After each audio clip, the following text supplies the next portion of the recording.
Well, we are back to dig into day 12 of the French Open. The Roland Garros red clay is heating up, and we head towards the big days at the pinnacle of the tournament. Day 12 sees us featuring the women's semi-finals. And look, there's been some surprises. There's been some very predictable results. But the one thing is we're going to have two enthralling, cracking matches on our hands, and we're here to pull those apart, as well as to talk another topic or two around the French Open and what else is shaping up around in the other divisions of the tournament there on the red clay. But as I said, the women's semi-finals is the focus for the Chris McPherson Show today, and I'm flying solo. As you can see, no Christian Montigan. Timing schedules again throwing that concept out the window, unfortunately, and we hope to have Christian back to talk men's semi-finals and more tomorrow. But let's talk women's semi-finals. There are two of them, obviously. The heavyweight clash is Aryna Sabalenka, the number one seed, Iga Swiatek, the three-time defending champion back-to-back, as well as a fourth title previously to that.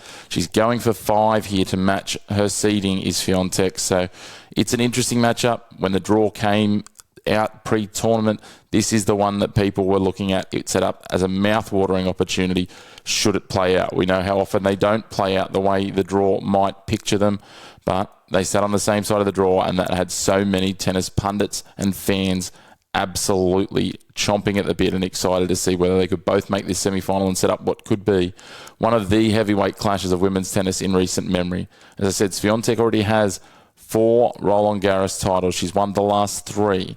Then you look at Sabalenka.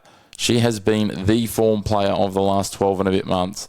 She has continued to dominate at so many tournaments, going deep consistently, no matter the surface. And she has such a huge gap between herself at number 1 and the rest of the chasing pack in the world rankings. Let's talk about their paths to the semi-finals. For Sabalenka, she has been absolutely on point. She has not dropped a set across her 5 matches, and she has taken down some names. It wasn't an easy first-round matchup against a challenging Swiss opponent in Jill Teichmann. She got through in 3-1. The second round, won and love. The third round, she took on Olga Danilovic and won in 2 and 3. She was in perilous form. A little bit more challenging as she hit the fourth round and came up against a fellow seed in Amanda Anisimova. But again, straight set work for Sabalenka, 5 and 3. And then similarly, against Zheng Xinwen in the quarterfinal only a couple of days ago, 6 and 3. Now, she didn't have it all her own way in that first set, but she was just too good, turning the screws, showing what a class act that Aryna Sabalenka is.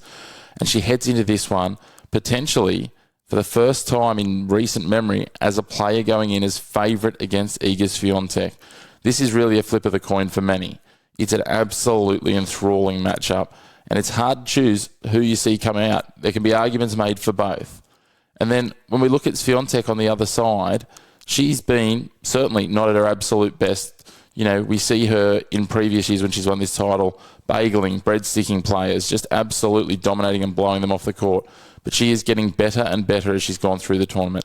She can't match Sabalenka's record of not dropping a set. She did lose one to Elena Rybakina. No mean feat trying to beat Rybakina in straight sets. We know Rybakina is one of the most dangerous players on the tour, especially on clay. But again, 3 and 3 in the first round, 1 and 2 in the second round against Emma Raducanu, blew her off the court.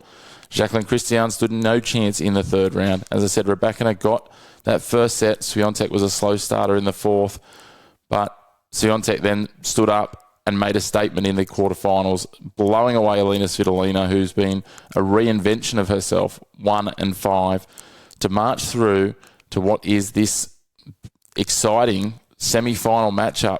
And as I said, it is a challenging one to predict. It is an argument that can be made for both sides. Swiatek chasing that 5th Roland Garros crown. She's on a dominant run, as I said. She has won 26 matches in a row here. It's absolutely electric. This red clay is her home. She owns this tournament in recent memory. Their head-to-head record is 8-3 overall to Swiatek. On clay, it's even more brutal in her favour, 5 and 1. They played in Rome in 2024, but it was one-sided. Sabalenka has beaten her, though, in finals that have gone down to the wire in recent time. Sabalenka's power, Swiatek's precision. How will it be decided? Iga gets so much shape on her forehand, moves so fluently, and she plays like she's dancing across the clay. Aryna, though, she will try to blast through her opponents, overpower them Although we did see when she played Zhang in the quarterfinal that she started to find some other ways to win. I think if Sabalenka serves well and can hit her spots early, she's going to be dangerous. Iga getting into her rhythm, as we saw she did after that first set against Rybakina, that becomes perfect for her. It will stretch Sabalenka. It could be one-way traffic.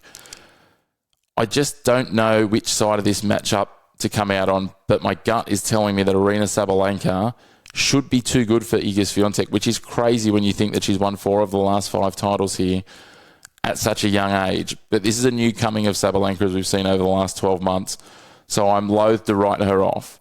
I'm not saying it with 100% confidence, but I think Sabalenka in 3 to head through to the final here and break that wonderful winning run at Roland Garros in the French Open for an imperialist champion who I don't doubt we'll see more of in Iga Swiatek. Our other semi-final, it's the David and Goliath. It's Coco Gauff versus Lois Bosson. Now, Bosson, I don't think many saw her getting past the first round, let alone the second round, let alone all the way to the semi-finals.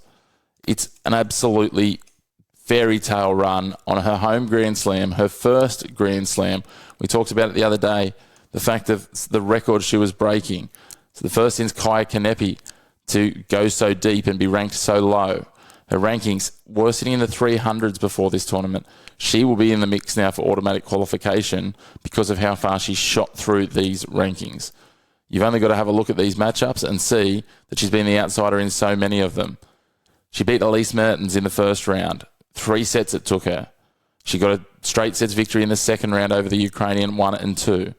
She then beat her countrywoman, Jacquemot, in 3 sets, despite dropping the second set to love 3, 6 and 5. She beat Jessica Pegula in a major boil-over in 3 sets, coming back from a set down to take down the world number 3. This is a phenomenal run, and many were tipping that it couldn't match up with the youthful exuberance of Mira Andreeva. Cometh the hour, cometh Lois Bosson. Beat Mira Andreeva in straight sets, 6 and 3.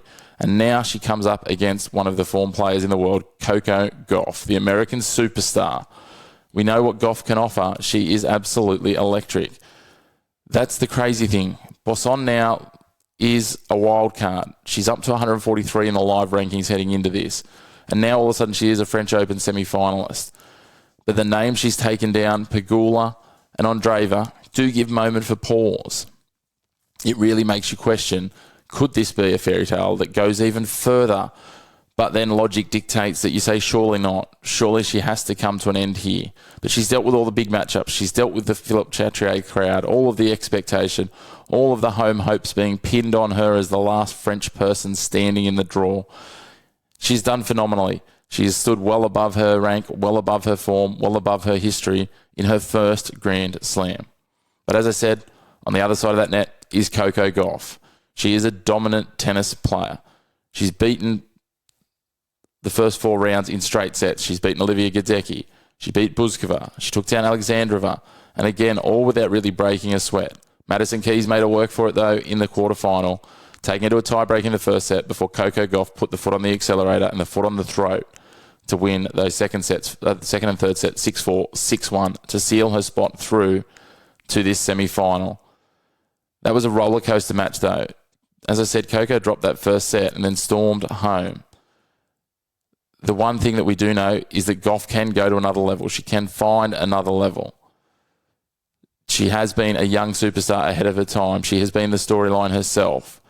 This is the first match between the two of these, and I just, as much as I'd love to continue to build the narrative of this fairy tale, I just don't know how it goes. Bosson, look, she's playing with house money. She has nothing to lose, we know that. She hits big, and she has a fearless French flair.